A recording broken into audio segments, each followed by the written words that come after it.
سج گئی دوستو بزم نوری، ہم دلوں کو سجائے ہوئے ہیں۔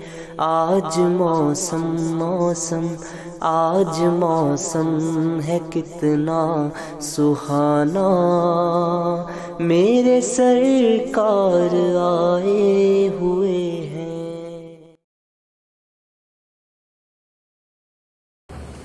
نحمده ونصلي على رسوله الكريم، اما بعد فاعوذ بالله من الشيطان الرجيم، بسم الله الرحمن الرحيم، يا ايها الذين امنوا اتقوا الله وكونوا مع الصادقين، صدق الله العظيم وصدق رسوله النبي المبين المتين الكريم، ونحن على ذلك لمن الشاهدين والشاكرين والذاكرين، والحمد لله رب العالمين۔ ان الله وملائكته يصلون على النبي، يا أيها الذين آمنوا صلوا عليه وسلموا تسليما، اللهم صل عليه وسلم، نحن عباد محمد صلاة وسلام عليك يا رسول الله صلی اللہ تعالی علیہ وسلم۔ واہ کیا مرتبہ غوث ہے بالا تیرا، اونچے اونچوں کے سروں سے ہے قدم اعلیٰ تیرا، سر بھلا کیا کوئی جانے کی ہے کیسا تیرا، سر بھلا کیا کوئی جانے کی ہے کیسا تیرا، اولیاء ملتے ہیں آنکھیں وہ ہے تلوار، اور کیا دبے جس پہ حمایت کا ہو پنجہ تیرا، کیا دبے جس پہ حمایت کا ہو پنجہ تیرا، شیر کو خطرے میں لاتا نہیں کتا تیرا، شیر کو خطرے میں لاتا نہیں کتا تیرا، اور صدا سر پر رہے میرے سایہ غوث اعظم کا، صدا سر پر رہے میرے سایہ غوث اعظم کا، لحد میں میری رکھنا شجرہ غوث اعظم کا، لحد میں میری رکھنا شجرہ غوث اعظم کا، اور التجا ہے تجھ سے اے میرے مالک و مولا، التجا ہے تجھ سے اے میرے مالک و مولا، قیامت تک میری نسل کرتی رہے چرچا غوث اعظم کا، قیامت تک میری نسل کرتے رہے چرچا غوث اعظم کا، اور نجدی وہابی ہو نہیں سکتے میرا یقین کامل ہے، نجدی منافق ہو نہیں سکتے میرا یقین کامل ہے، میں نے کھلایا ہے بچوں کو اپنے صدقہ غوث اعظم کا، میں نے کھلایا ہے بچوں کو اپنے صدقہ غوث اعظم کا، اور کوئی محمودی بنے کوئی ایازی بن گئے، کوئی محمودی بنے کوئی ایازی بن گئے، کوئی کردار و عمل کے رن کے غازی بن گئے، اور ڈاکوؤں پر جب پڑی ہے میرے غوث کی نظر گنڈا گردی چھوڑ دی نمازی بن گئے، ڈاکوؤں پر جب پڑی ہے میرے غوث کی نظر گنڈا گردی چھوڑ دی نمازی بن گئے۔ نبی اور آل نبی کی بارگاہ میں ایک بار اور درود و سلام کا نذرانہ پیش کر لیں۔ صلی اللہ علیہ سیدنا و شفیعنا و حبیبنا نبینا مولانا محمد مبارک وسلم، صلاۃ و سلاما علیک یا حبیبی یا سیدی یا سیدی یا سیدی یا رسول اللہ صلی اللہ تعالی علیہ وسلم۔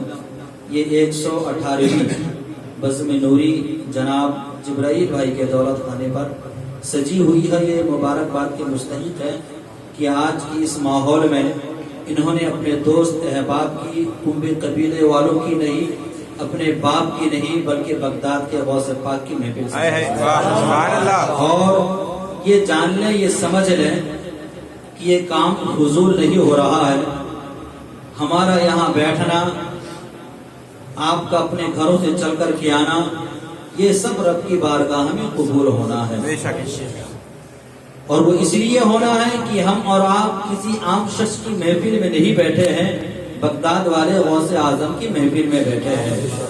خود سرکار غوث اعظم رضی اللہ تعالیٰ عنہ ارشاد فرماتے ہیں کہ میں جب تک نہیں چاہتا کوئی میرا نام نہیں لے سکتا۔ جب ظاہر سی بات ہے کہ نام نہیں لے سکتا بغیر غوث اعظم کی مرضی کے، تو ان کی مرضی کے بغیر ان کی محفل کیسے سجا سکتا ہے؟ گویا کہ اس محفل کو سجانے میں ہماری اور آپ کی مرضی نہیں بلکہ خود بغداد والے غوث اعظم کی مرضی شامل ہے، اور بڑے قسمت کے دھنی ہیں ہم اور آپ اور یہ صاحب خانہ کا مکان کہ اس مکان کو ہمیں اور آپ کو سبھی کو بغداد والے غوث اعظم بغداد سے دیکھ رہے ہیں۔ وہ تو آپ نے سنا ہے کہ سرکار غوث اعظم فرماتے ہیں کہ ساری کائنات کو میں ایسے دیکھتا ہوں جیسے کہ اپنے ہاتھ کی ہتھیلی میں رائی کا دانہ۔ تو اس ہاتھ کی ہتھیلی میں رائی کے دانے پر نا یہ دنیا ہے، اور اسی دنیا میں ایک ملک ہے جسے ہندوستان کہتے ہیں، اور اسی ملک ہندوستان میں ایک شہر ہے جسے چھندواڑا کہتے ہیں، اور چھندواڑا میں ایک محلہ ہے جسے تاج نگر کہتے ہیں، اور اسی محلے میں ایک گھر ہے جبرائیل بھائی کا، جس گھر میں ہم اور آپ بیٹھ کر کے ذکر غوث اعظم کر رہے ہیں۔ تو اس میں شامل یہ محفل بھی ہے، ہم بیٹھ کر غوث اعظم کا ذکر کر رہے ہیں، کرم بغداد سے غوث اعظم کر رہے ہیں۔ سبحان اللہ۔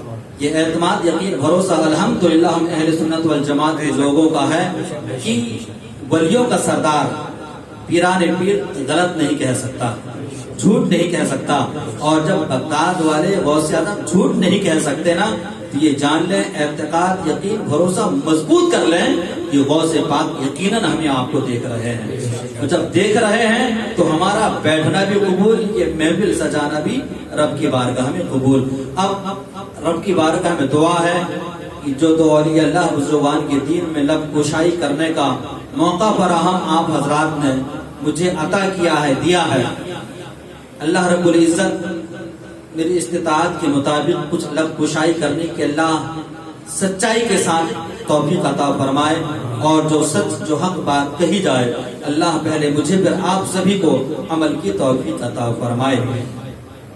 محفل جشن غوث اعظم و تعلیمات سرکار تاج الاولیاء، اور میں نے قرآن مقدس کی آیت مبارکہ تلاوت کرنے کا شرف حاصل کیا ہے، کئی دفعہ ہم نے بھی پڑھا، آپ نے بھی سنا۔ اللہ تعالیٰ ایمان والوں سے مخاطب ہو کر کے کہہ رہا ہے کہ اے ایمان والو، اللہ سے ڈرو، اللہ سے ڈرو، اور جب اللہ سے ڈرو، یا خدا جب اللہ سے ڈرنے والے ہو گئے، تیرا خوف ہمارے قلب میں، سینے میں اتر گیا، تب کامیابی کی ضمانت کی مہر لگ جانی چاہیے تھی۔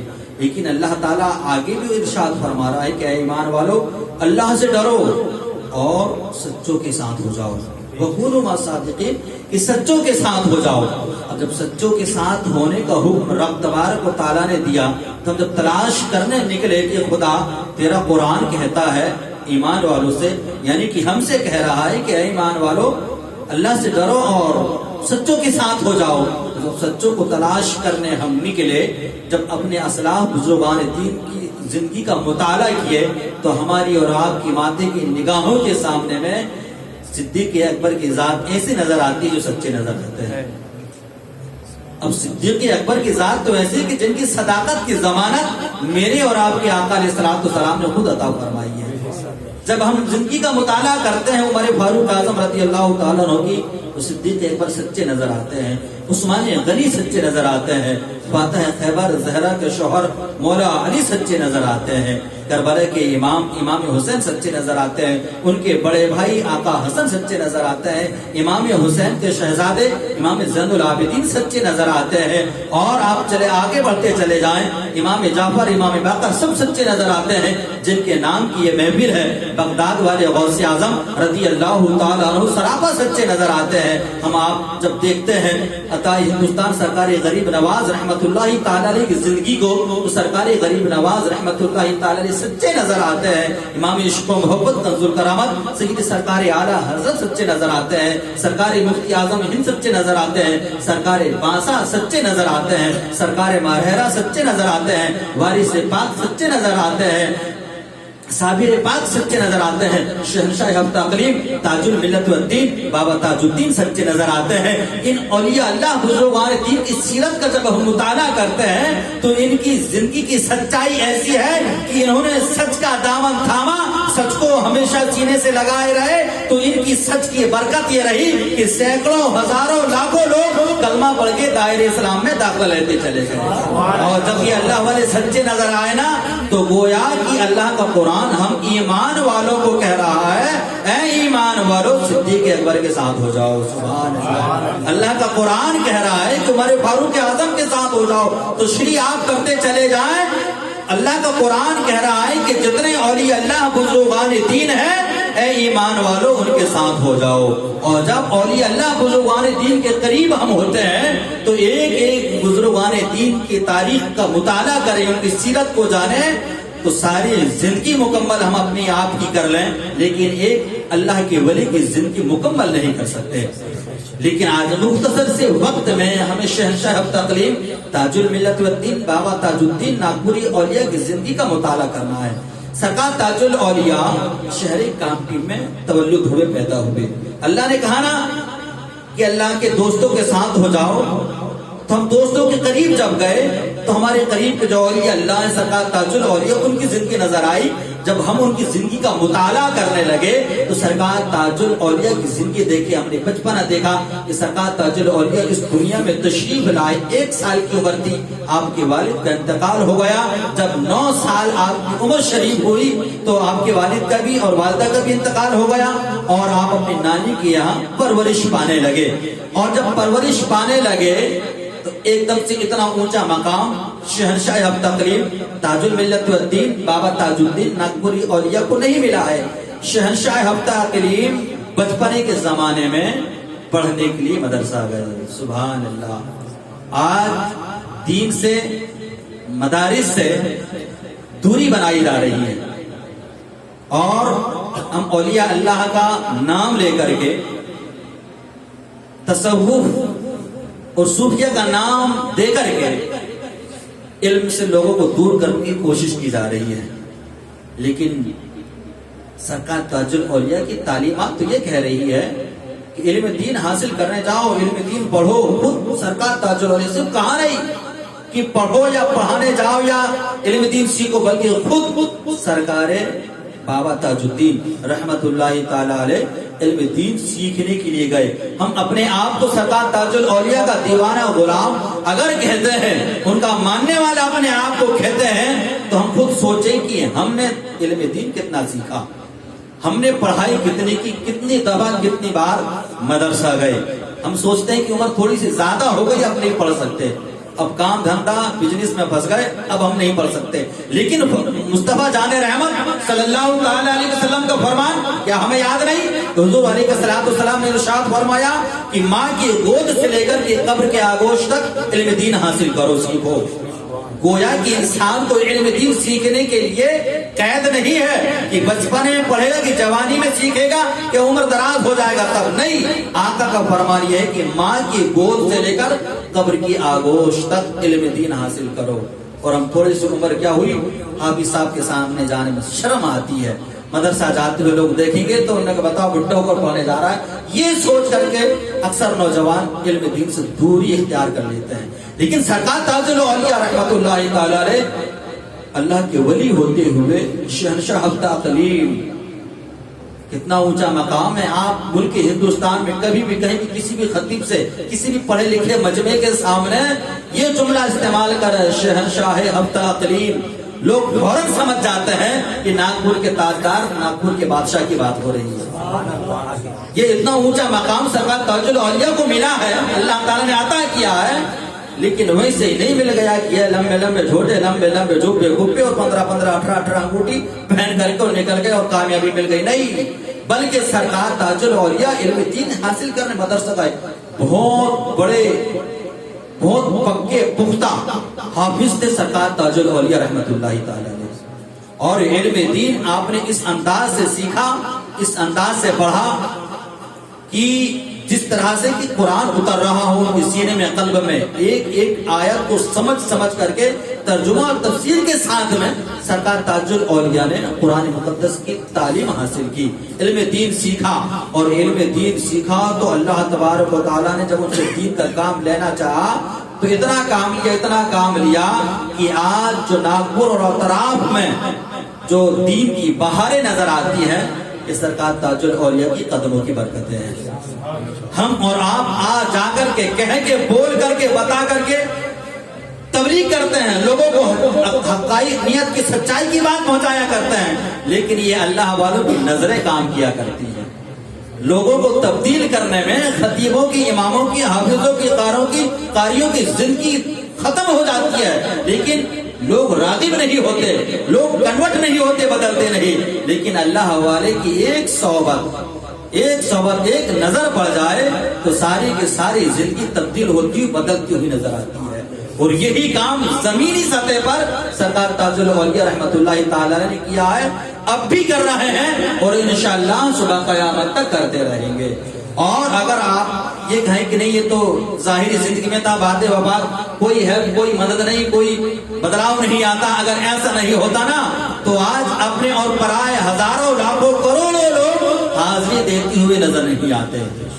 اور یہ بھیڑ جو ہجوم یہ بتاتا ہے کہ یہ کامیابی کی دلیل ہے کہ اللہ کے ولی سرکار تاج الاولیاء کل بھی دین کا کام کر رہے تھے، آج بھی کر رہے ہیں، اور انشاءاللہ صبح قیامت تک کرتے رہیں گے۔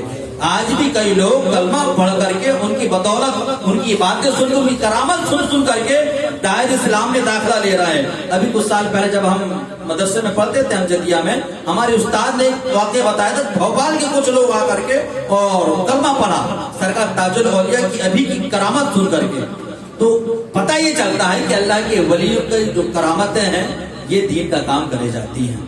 درود پاک پڑھیں، اللہ رب محمد صلی اللہ علیہ وسلم علی بعض محمد صلاۃ و سلام علیک یا رسول اللہ صلی اللہ تعالی علیہ وسلم۔ ہماری اور آپ کی کیا بساط، دنیا کی بڑی سے بڑی طاقت قوت جہاں ختم ہو جاتی ہے نا دنیا دار لوگوں کی، وہاں سے اللہ کے ولیوں کی طاقت کی ابتدا ہوتی ہے، شروعات ہوتی ہے۔ اب آپ کے ذہن میں یہ بات آتی ہوگی کہ امام صاحب، مولانا صاحب، اگر آپ یہ کہہ رہے ہیں کہ جہاں سے دنیا کی طاقت ختم ہوتی ہے وہاں سے اللہ کے ولیوں کی شروع ہوتی ہے، جب مسلمانوں پر ظلم و ستم ہوتا ہے، مسلمانوں کو پریشان کیا جاتا ہے، اسلام کو، دین کو ٹارگٹ کیا جاتا ہے، تو تمام طاقتوں کو دبا کر کے ایک اللہ کا ولی کام کیوں نہیں کر جاتا؟ کیوں راہ دیکھتے ہیں؟ کیوں کئی لوگوں کو قربان کیا جاتا ہے؟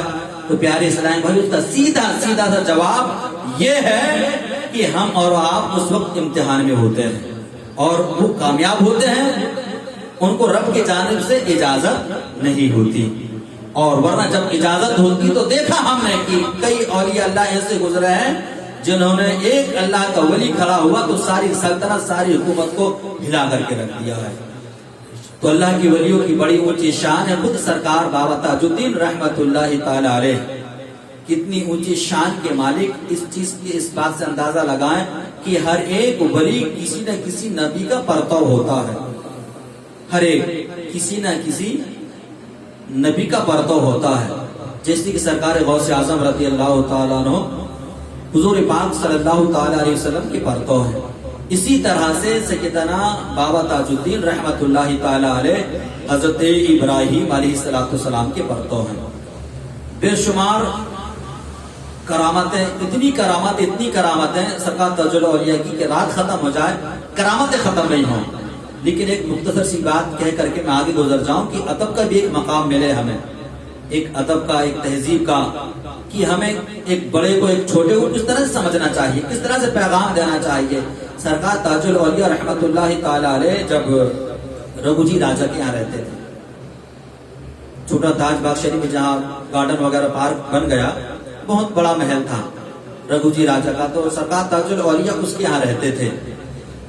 اس کے محل میں ایک بت خانہ تھا، اور اس کے جو بت خانہ تھا محلے کے سارے لوگ صبح اٹھ کر کے وہاں اپنے معبود کی پرستش کرنے، عبادت کرنے کے لیے پہنچا کرتے تھے، پلیٹ میں، تھالی میں سامان سجا کر کے پہنچتے اور اپنے مذہب دھرم کے اعتبار سے پوجا پاٹ کر کے وہاں سے واپس ہوا کرتے تھے۔ فجر کی نماز پڑھا سرکار تاج الاولیاء رحمت اللہ تعالی علیہ نے، تسبیح پڑھتے ہوئے باہر نکلے تو محل کا معائنہ کرنے لگ گئے۔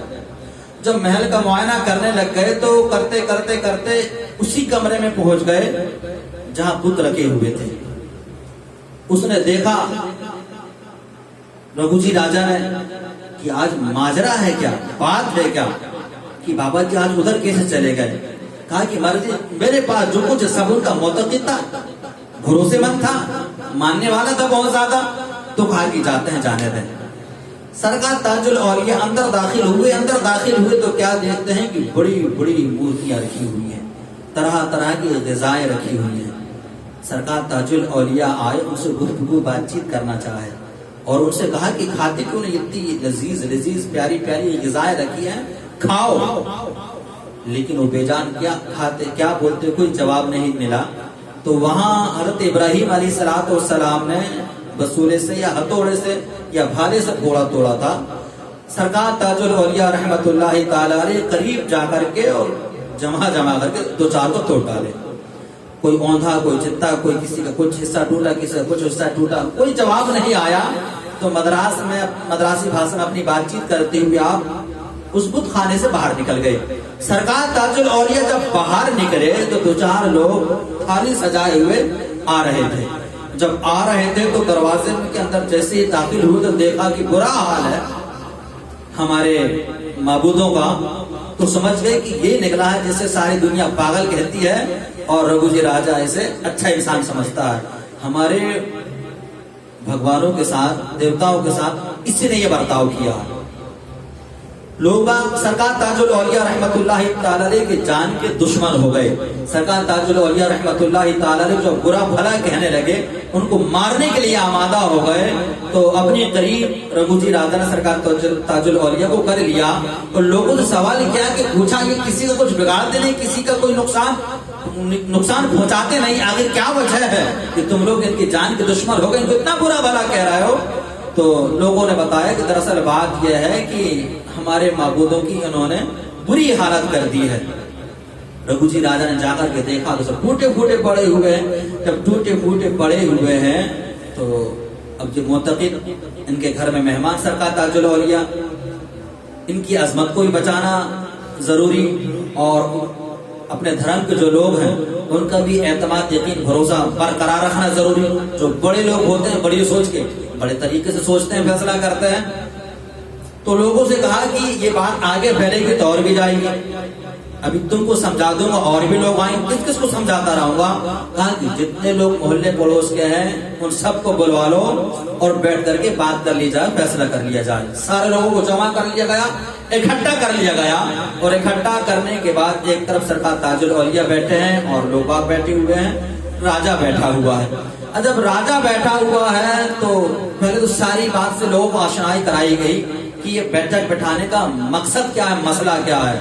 کہا کہ یہ جو ہمارے ماننے والے ہیں، ہم جن کو مانتے ہیں، ہمارے معتقد بھروسے مند، انہوں نے یہ کام کیا ہے اور یہ لوگ ان کے خلاف جا رہے ہیں، اس لیے بات رکھی گئی ہے. کہا کہ سارے لوگ کہتے ہیں کہ یہ تو انہوں نے پاگل ہیں، بہت غلط کیا، ایسا نہیں کرنا تھا. لیکن رگھو جی راجا کہتا ہے کہ شانتی سے بات کرو. دراصل بات یہ ہے کہ یہ ٹوٹے پھوٹے ہیں، یہ کون ہے؟ یہ جو ٹوٹے بڑے پوائنٹ کے بات کہاں ہو سکتا. اچھا، کبھی کوئی مسئلے میں، کبھی کوئی بات میں جب بڑے چلتے ہیں تو چھوٹے بہت ٹانگ اڑاتے ہیں، ہے نا، پکڑ کے کھینچنا، کود پڑنا یا الٹی سیدھی باتیں کرنا، یہ اکثر جو ہے معاشرے میں چل رہا ہے. لیکن ایک فیصلہ اس نے سرکار تاج الاولیاء کے سامنے دے کر کے لوگوں کے ذہن کو کھول دیا. پوچھا یہ کون ہے؟ کہا کہ ہمارے دیوتا، ہمارے بھگوان. کہا اٹل بات؟ کہا کیا. اور کہا کہ یہ جو ہے جسے تم پاگل سمجھتے ہو، پاگل کہتے ہو، یہ کون؟ تو لوگوں نے کہا یہ مسلمانوں کو دیوتا. اب یہ بھی بڑے مرتبے والے، یہ بھی بڑے مرتبے والے، ہم تو ان کے بھگ، مسلمان ان کے بھگ. اب یہ بڑے بڑے لوگوں میں کس بات کو لے کر کے لڑائی ہوئی، کس بات کو لے کر کے جھگڑا ہوا، یہ اپنا دیوتا جانے اور ان کا دیوتا جانے. اپن کو بیچ میں پڑنے کا نہیں. لوگوں کے ذہن میں دماغ کی بات ایسی راسخ ہوئی، ایسی بیٹھ گئی کہ لوگ فوراً فوراً اعتماد کر لیا، یقین کر لیا، بھروسہ کر لیا لوگ باغوں نے. تاکہ بات تو پتہ کی سچی بات ہے کہ یہ بڑے بڑے لوگ جانے، اپن کو بیچ میں پڑنے کا نہیں. اور سارے لوگ اٹھ کر کے وہاں سے رفع دفع ہو گئے، چلے گئے. تو اس طرح سے سرکار تاج الاولیاء رحمت اللہ تعالی علیہ نے ایک بات کو واضح فرما دیا کہ اگر بڑے بڑوں میں کوئی بات چل رہی ہے تو بڑوں کا مسئلہ ہے، بڑے جانے، چھوٹوں کو یا دیگروں کو بولنے کا حق نہیں بنتا. لیکن آج ماحول معاشرہ الگ ہو چکا ہے. سرکار تاج الاولیاء رحمت اللہ تعالی علیہ چلتے پھرتے کتنی کرامتیں آپ نے سنی ہوگی، لیکن سب سے زیادہ جو کرامتیں ظاہر ہوئی یا آپ نے جو بھی دین کا کام کیا، سرکار تاج الاولیاء رحمت اللہ تعالی علیہ نے وہ تعلیم سے شروع کیا. تعلیم سے، علم دین سے. جب علم دین انسان سیکھتا ہے نا تو خود بخود نکھرتا جاتا ہے. جب علم ہوگا تو انسان آگے بڑھے گا. اور یہ علم ایسی دولت ہے، یہ پڑھے لکھے احباب موجود ہیں، آپ پوچھیں، جب علم ہوتا ہے تو علم والے انسان کے رہن سہن کا طریقہ کچھ اور ہوتا، رہن سہن کا، گفتگو کا، بات چیت کا، ہر ایک معاملہ جدا ہوتے ہیں عام شخص سے، عام انسان سے. اور یہی پیغام جو سرکار تاج الاولیاء نے دیا، یہی پیغام بغداد کے دولہ سرکار غوث اعظم رضی اللہ تعالیٰ عنہ. درود پاک پڑھیں اللہ رب محمد صلی اللہ علیہ وسلم علی محمد صلاۃ و سلام علیک یا رسول اللہ صلی اللہ تعالیٰ علیہ. سرکار بابا تاج الدین رحمۃ اللہ علیہ صرف چھوٹی سی مختصر سے نہیں، اتنی بڑی بات کہ آپ کام کی ناگپور ڈیوٹی اور ساگر کہاں کا، بہت لمبی بات ہے. خیر اللہ تعالیٰ ان کے ظاہری باطنی فیضان سے ہمیں اور آپ کو اور صاحب خانوں کو مالا مال فرمائے. سرکار غوث اعظم رضی اللہ تعالیٰ، سرکار غوث پاک رضی اللہ تعالیٰ عنہ کی شان مرتبہ کوئی انکار نہیں کر سکتا. یہاں تک کہ اپنے تو اپنے غیر بھی اس چیز کو تسلیم کرتے ہیں، مانتے ہیں. اشرف علی تھانوی کا نام تو اکثر آپ نے سنا ہوگا. یہ جو دھوبی والا جو واقعہ اکثر آپ سنتے ہیں نا ہر سال 11ویں شریف میں، جب قبر میں سوال کیا گیا من ربو کا مادینوں کا، تمہیں غوث پاک کا دھوبی، میں غوث پاک کا دھوبی. یہ جو ہے خود اشرف علی تھانوی نے اپنی کتاب میں لکھا. اتنی اونچی شان کے مالک سرکار غوث اعظم رضی اللہ تعالیٰ، ان کی عظمت کوئی جھٹلا نہیں سکتا. اپنے تو اپنے غیروں نے بھی مانا، اور مانیں گے، کیوں نہ مانیں، کیونکہ سرکار غوث اعظم کا مقام اللہ تبارک و تعالیٰ نے ایسا عطا فرمایا کہ اللہ اکبر کیا دبے جس پہ حمایت کا پنجہ دے رہا. اکثر آپ سنتے رہتے ہیں. اور غوث اعظم رضی اللہ تعالیٰ عنہ اتنے اونچے مرتبے میں پہنچے، اتنے اونچے مرتبے میں، ہم نے کسی کتاب میں پڑھا، آپ نے بھی سنا ہوگا کہ معراج کی شب حضور کے ساتھ معراج میں روح غوث اعظم رضی اللہ تعالیٰ عنہ تشریف لے گئے. اور اس سے بڑھ کر عظمت کیا ہونا. اور کائنات میں، دنیا میں جو 3 قطب اکبر ہیں، پہلے امام حسن، دوسرے سرکار غوث اعظم کا دور چل رہا، جب امام مہدی آئیں گے تب تک دور رہے گا سرکار غوث اعظم رضی اللہ تعالیٰ عنہ کا. سرکار غوث اعظم رضی اللہ تعالیٰ عنہ کو اتنا اونچا مقام ملا. آپ ماں کے شکم سے، ماں کے پیٹ سے ولایت لے کر کے آئے. آپ کے تولد ہونے سے پہلے، پیدا ہونے سے پہلے آپ کے اور آپ کی ولایت کے خوب چرچے ہوئے سرکار غوث اعظم رضی اللہ تعالیٰ عنہ کے. لیکن اس کے باوجود اتنا اونچا مرتبہ مقام ہوتے ہوئے بھی، اتنا اونچا مرتبہ مقام ہوتے ہوئے بھی کیوں سرکار غوث پاک رضی اللہ تعالیٰ عنہ مدرسہ گئے؟ غور کی بات یہ ہے کہ ماں کے شکم سے ولایت لے کر کے آنے والا سارے علم لے کر کے سیکھ کر کے آ رہا ہے، آئے گا، لیکن اس کے باوجود بھی پھر علم دین سیکھنے کے لیے، حاصل کرنے کے لیے گیا. کیوں؟ ہمیں اور آپ کو صرف غوث پاک کے زردے سے محبت، غوث پاک کے مرغے سے محبت، غوث پاک کے لنگر سے، بریانی سے محبت، غوث پاک کی تعلیمات سے نہیں. غوث پاک کا پیغام اپنے مریدوں کو، ماننے والوں کو، قیامت تک غوث پاک کو جاننے والوں کو کیا دے رہے ہیں غوث پاک؟ ان کو پڑھنے کی ضرورت نہیں، پڑھ کر کے اپنے ماننے والوں کو راستہ دکھانا ہے کہ علم دین حاصل کرنا ہے، سیکھنا ہے. اور علم دین حاصل کرنے کے لیے پہلے میں نے کہا کہ عمر کی کوئی قید نہیں. انسان کبھی بھی سیکھ سکتا ہے، کبھی بھی پڑھ سکتا ہے، لیکن تبھی ہو سکتا ہے کہ جب لگن ہو، جذبہ ہو، ذوق و شوق ہو. سرکار غوث پاک رضی اللہ تعالیٰ قریب کے مکتب مدرسے میں تو گئے. اچھا، یہاں پر ایک بات اور مختصر سی آپ کو بتا دوں میں کہ اکثر روایتوں میں ہم نے بھی پڑھا اور آپ نے سنا ہوگا، پڑھنے والوں نے پڑھا بھی ہوگا، سید صاحب، وہ کہ غوث اعظم رضی اللہ تعالیٰ عنہ پہلی دفعہ، پہلی بار مدرسہ گئے اور 17 یا 18 پارہ ایک ہی بیٹھک میں سنا دیا. ماں کی شکم سے 17 پارے یاد کر کے آئے. اور آپ جب غوث اعظم رضی اللہ تعالیٰ عنہ کی والدہ عبید بھائی، غوث اعظم رضی اللہ تعالیٰ عنہ کی والدہ ماجدہ کی جب سیرت کا مطالعہ کرو تو پتہ یہ چلتا ہے کہ آپ تو پورے قرآن کی حافظہ تھے. اور اگر مان لیں کہ حافظہ پورے قرآن کا نہیں تو کیا غوث پاک رضی اللہ تعالیٰ کی ماں 9 مہینے غوث پاک شکم پہ رہے تو صرف 17 18 19 پارے پڑھتے رہے، آگے نہیں پڑھی؟ سوال پیدا ہوتا ہے نا. تو کسی صوفی سے کسی بزرگ سے میں نے یہ سنا کہ غوث پاک رضی اللہ تعالیٰ صرف 17-18 پارے نہیں، دیکھیے کاتب سے یا مورخ سے جو تحریر کرنے والا ہے، لکھنے والا ہے، روایت دینے والا، بتانے والا، اس سے بھی خطا ہو سکتی ہے. کہنے والے یہ کہتے ہیں صوفیاء کہ سرکار غوث پاک رضی اللہ تعالیٰ عنہ صرف 18 پارے نہیں بلکہ غوث پاک رضی اللہ تعالیٰ عنہ الحمدو کی الف سے لے کر والناس کی سین تک کے حافظ تھے. سبحان اللہ. اور اب روایت تلاش کرنے یا ثبوت تلاش کرنے ڈھونڈنے جائیں آپ تو ملے یا نہ ملے، لیکن اگر آپ یہ جانتے ہیں کہ غوث پاک رضی اللہ تعالیٰ عنہ جب اللہ کے ولی ہیں، ماں کے شکم سے جب ولایت لے کر کے آ سکتے ہیں تو کیا پورا قرآن سینے میں لے کر نہیں آ سکتے؟ یقیناً آ سکتے ہیں. کیا دبے جس پہ حمایت کا حکم جا تیرا، اتنا اونچا مقام ہے سرکار غوث پاک رضی اللہ تعالیٰ عنہ کا. اور بڑی عجیب سی ایک بات کون سی کہ یہ کہ غوث اعظم رضی اللہ تعالیٰ عنہ نے اپنی والدہ سے، اپنی امی سے اجازت طلب کیا اور پڑھنے کے لیے گئے، علم دین حاصل کرنے سیکھنے کے لیے گئے. تو ہمیں اور آپ کو لگتا ہے کہ پڑھنے کے لیے گئے، مدرسہ پڑھے اور دین کا کام کرنا شروع کر دیا اور اللہ تعالیٰ نے مقام مرتبہ غوث پاک کو عطا فرما دیا. لیکن پیارے اسلامی بھائیوں، سرکار غوث اعظم رضی اللہ تعالیٰ عنہ اپنی ماں سے کئی دفعہ اجازت طلب کیے علم دین حاصل کرنے کے لیے. جب اجازت ملی تب غوث اعظم رضی اللہ تعالیٰ عنہ گئے. اور جب علم دین حاصل کرنے گئے نا، ایک سوال یہ پیدا ہوتا ہے کہ غوث اعظم رضی اللہ تعالیٰ عنہ کے بھائی بھی نہیں، والد بھی نہیں،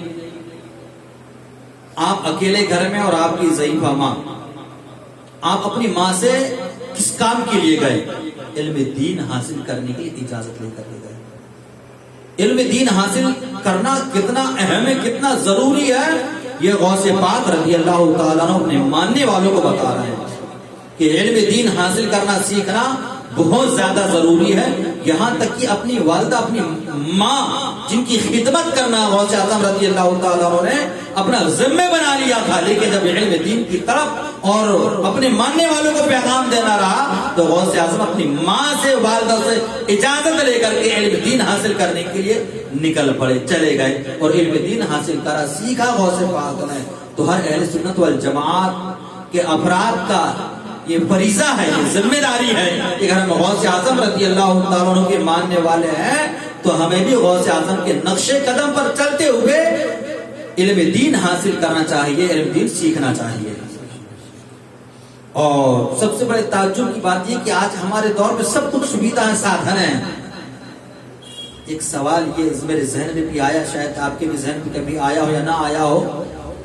علم دین حاصل کرنے غوث پاک چلے گئے اور غوث پاک رضی اللہ تعالیٰ عنہ کی امی گھر پہ تنہا اکیلی.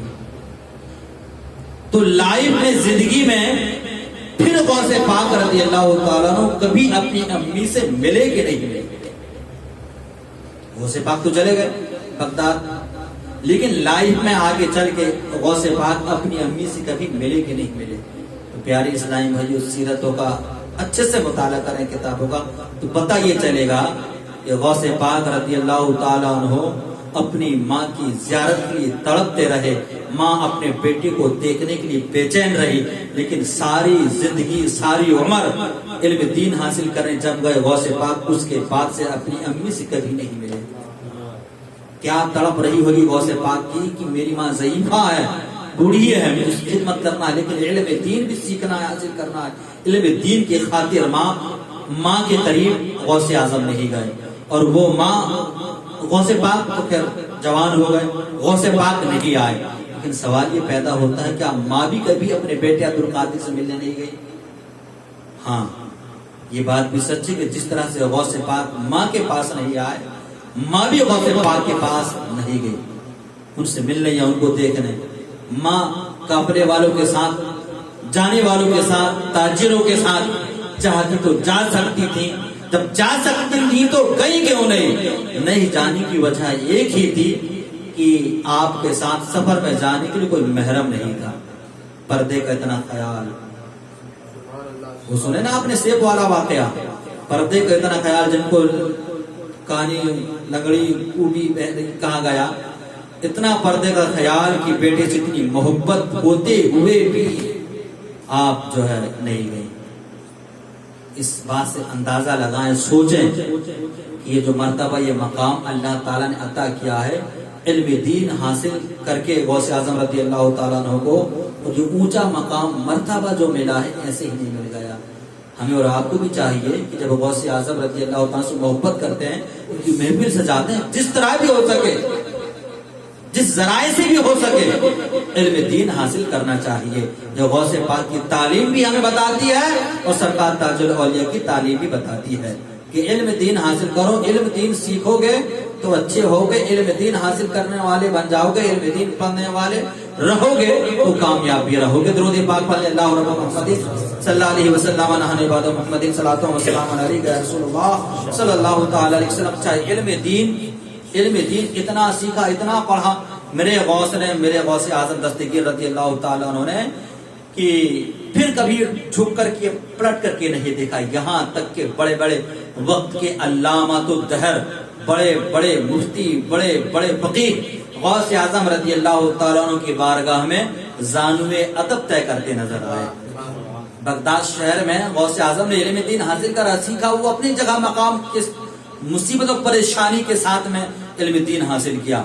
غوث اعظم آج تو بہت آسانی کے ساتھ ہم علم دین حاصل کر سکتے ہیں، سیکھ سکتے ہیں، لیکن اس دور میں بہت مصیبت پریشانی کے ساتھ علم دین حاصل کیا، سیکھا غوث اعظم نے، اور جب سیکھ لیا نا تو خدا نے مرتبہ مقام اتنا اونچا عطا فرمایا کہ ایک دور آیا کہ اپنے ہزاروں مریدوں کو لے کر کے غوث پاک حج کرنے کے لیے مریدوں کے ہمراہ پہنچے، اور جب حج کرنے کے لیے پہنچے مریدوں کو حلقہ لے کر کے، تو جب معلوم ہوا مکہ کے لوگوں کو کہ بغداد کے شیخ عبد القادر جیلانی حج کرنے کے لیے تشریف لائے ہوئے، سبحان اللہ، تو غوث اعظم رضی اللہ تعالیٰ عنہ سے بے شمار لوگ ملنے کے لیے، ملاقات کرنے کے لیے آئے۔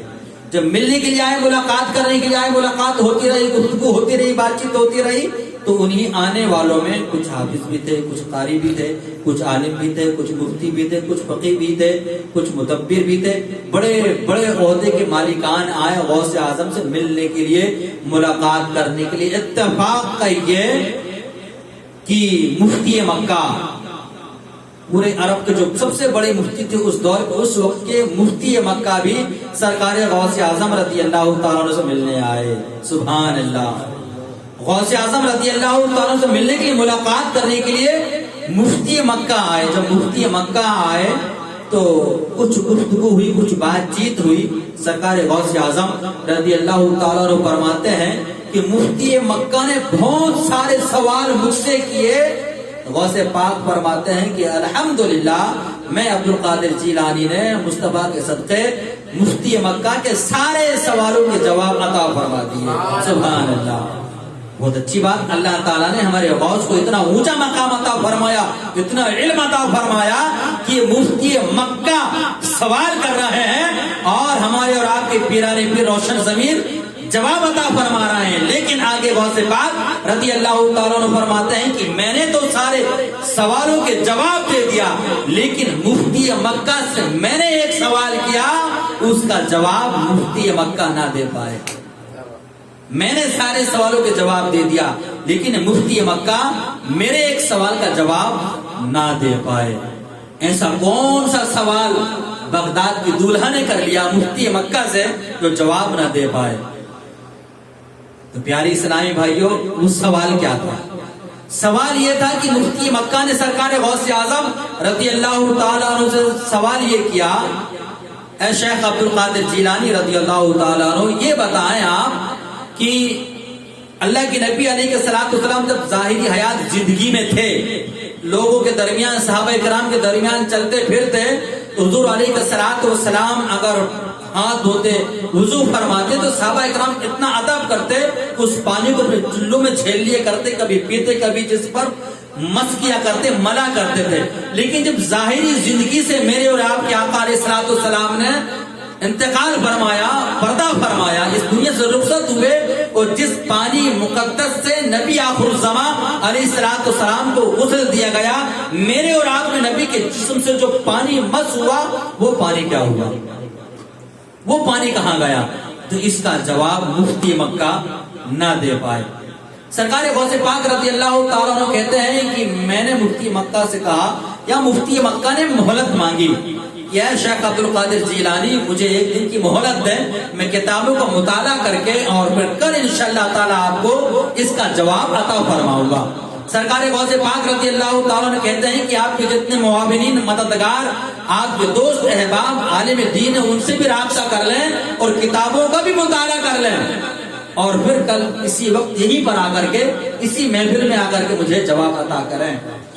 اب یہ کہ اتنے سارے لوگ جو موجود تھے نا، یہ بات پورے مکہ میں پھیل گئی۔ پہلے دن تو کم لوگ تھے، لیکن دوسرے دن اور زیادہ، کہ بغداد سے آنے والے شیخ عبد القادر جیلانی نے مفتی مکہ سے ایک سوال کیا تو مفتی مکہ جواب نہ دے سکے، ایک دن کی مہلت ملی ہے، کل جواب دیا جائے گا، تو جواب کیا ہوگا اس کو سننے کے لیے دوسرے دن بہت بڑا ہجوم لگ گیا۔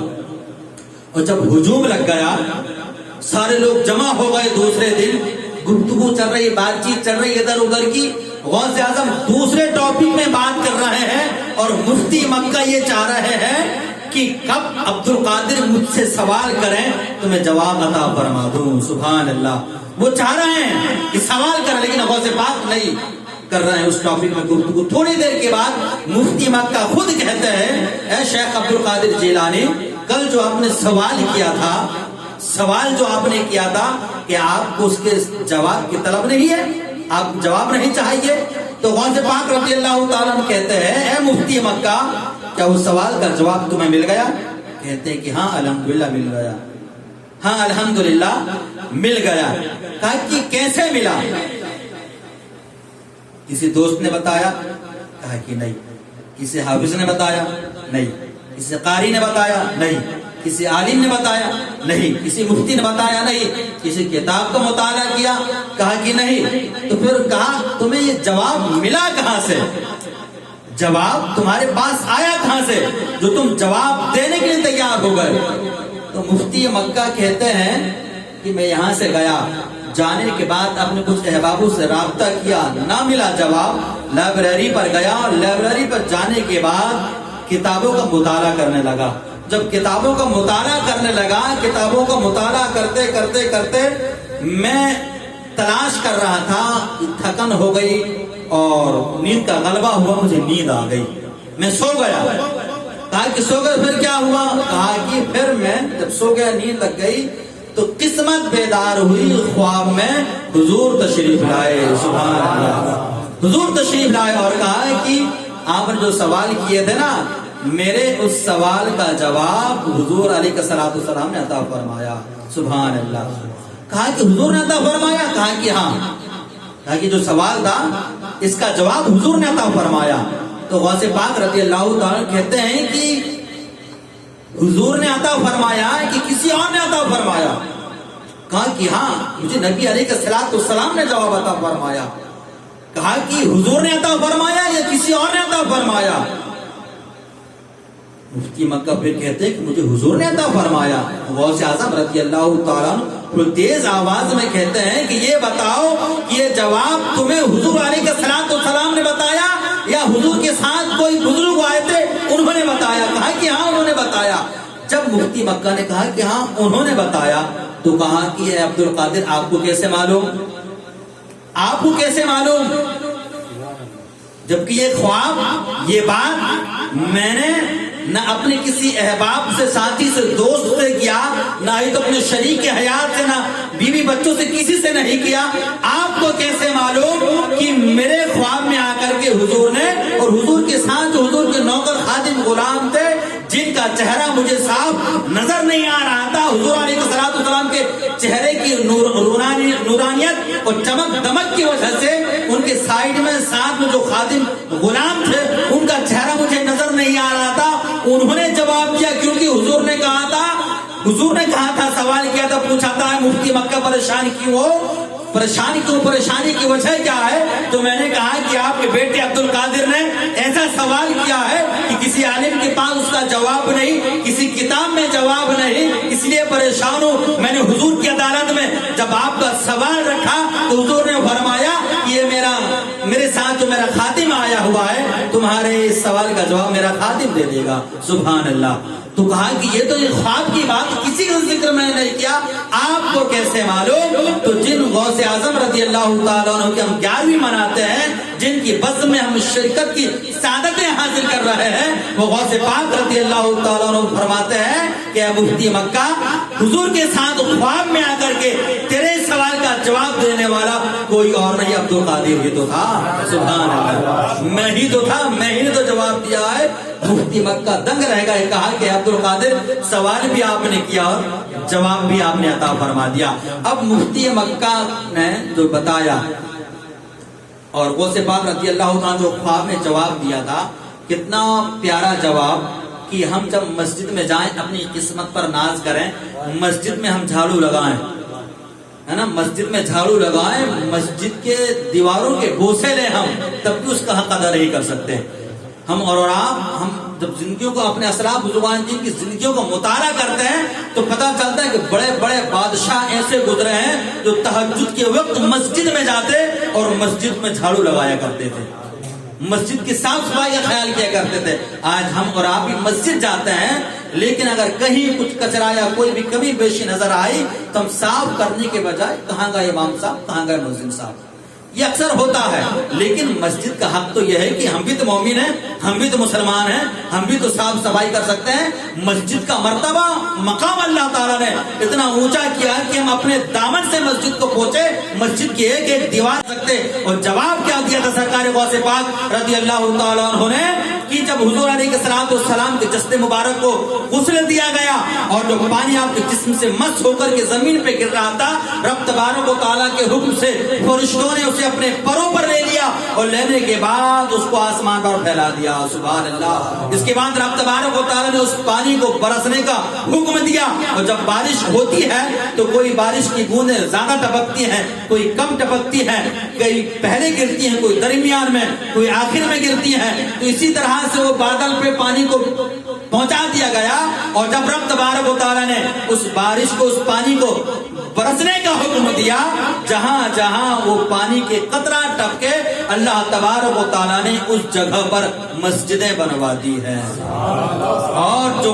قطرے پہلے ٹپکے وہاں مسجد بن گئی. جو درمیان میں پانی کے قطرے گرے وہ مسجدیں بنتی چلے جا رہی ہیں, اور جو جس انداز سے پانی کے قطرے زمین پہ گرے قیامت تک ان جگہوں پر مسجد بنتی چلی جائیں گی. سبحان اللہ. جن جگہوں پہ ہم اور آپ بیٹھ کر کے نماز ادا کرتے ہیں, کتنے خوش قسمت ہیں کہ اس جگہ پر نبی علیہ السلام کے جسم سے مس ہونے والا پانی گرا ہے نا. اتنی اچھی جگہ مسجد ہوتی ہے, ہم اور آپ وہاں صاف صفائی کے بجائے جو اگر خدا نہ خواستہ کبھی پیچھے یا نیچے جگہ مل جائے اپنے کپڑے کی صفائی کی فکر کیا کرتے ہیں, لیکن رب کے گھر کی صفائی کی فکر نہیں کیا کرتے. بہرحال اللہ تبارک و تعالی ہمیں اور آپ کو سبھی کو اپنے اسلاف بزرگان دین کے نقش قدم پر چلنے کی توفیق عطا فرمائے. ہم اپنے بزرگوں کے نام سے جو بھی کرتے ہیں یہ سب کے سب ان تک پہنچتا ہے, اور غوث اعظم کے فرمان کے مطابق آج کی محفل کو, مجھے آپ کو سب کو غوث پاک دیکھ رہے ہیں, ہر لمحہ, ہر گھڑی, ہر آن, اور یہ مبارک بات کے مستحق ہیں صاحب خانہ کہ غوث اعظم رضی اللہ تعالی عنہ کی محفل سج گئی تو غوث اعظم کی نظروں میں ان کا گھر بھی آ گیا.